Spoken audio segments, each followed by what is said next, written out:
ചങ്ങായി indicator ഇടാണ്ട് opposite വന്നവന് indicator ഇല്ലാണ്ട് കയറ്റി അടിച്ചിപ്പോ ഇറങ്ങി. വണ്ടി ഞാനാ വിളിച്ചത്, പക്ഷെ മിസ്റ്റേക്ക് ഓന്റെ കേട്ടോ. ഓന്റെ വണ്ടിയും പോയി, എന്റെ വണ്ടിയും പോയി. വണ്ടി കണ്ടില്ലേ? ആ വീഡിയോയിൽ കാണുമ്പോഴേ നമുക്കറിയാം ആ വാഹനം ഇൻഡിക്കേറ്റർ ഇടാതെ ഓപ്പോസിറ്റ് ഡയറക്ഷനിലേക്ക് വരാനായിട്ട് ശ്രമിച്ചതാണ്.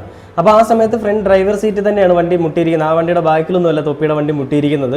അപ്പോൾ ആ വീഡിയോ കാണുമ്പോൾ തന്നെ നമുക്കറിയാം ഏതൊരു വാഹനത്തിൻ്റെ പുറകിൽ മുട്ടിയാലും അത് ഇനിയും ആ ഫ്രണ്ടിൽ പോയ ആൾ ബ്രേക്ക് ഇട്ടത് കൊണ്ടാണോ അല്ലെ ഫ്രണ്ടിൽ പോയ ആളുടെ അപാകത കൊണ്ടാണോ എന്നൊന്നും ആർക്കും അറിയേണ്ട ആവശ്യമില്ല. നിയമപരമായിട്ട് ഏതൊരു വാഹനത്തിൻ്റെ ബാക്കിൽ ഒരു വാഹനം വന്ന് മുട്ടിയിട്ടുണ്ടെങ്കിൽ അത് ബാക്കിൽ വരുന്ന വാഹനത്തിൻ്റെ ആ പൂർണ്ണ ഉത്തരവാദിത്വം ആയിരിക്കും, അവരുടെ ഭാഗത്ത് തെറ്റ് തന്നെയായിരിക്കും എന്നാണ് നമ്മുടെ നിയമം അനുശാസിക്കുന്നത്. അല്ലെങ്കിൽ ആ രീതിയിലാണ് വാഹനങ്ങളിൽ ആക്സിഡന്റ് ഉണ്ടാകുന്ന സമയത്ത് പരിഗണിക്കുന്നത്. അപ്പോൾ ഇതിലിപ്പോൾ സംഭവിച്ചിരിക്കുന്നത് രണ്ട് വാഹനത്തിൻ്റെയും നേരെ ഫ്രണ്ടിലാണ് പ്രശ്നം ഉണ്ടായിരിക്കുന്നത്. ഫോർച്യൂണറിൻ്റെ ബിൽഡ് ക്വാളിറ്റി നമുക്കിവിടെ കാണാൻ പറ്റും, പക്ഷേ നമ്മൾ അത് ചർച്ച ചെയ്യാനല്ല ഈ ഒരു വീഡിയോ ചെയ്യുന്നത്. അപ്പോൾ തൊപ്പി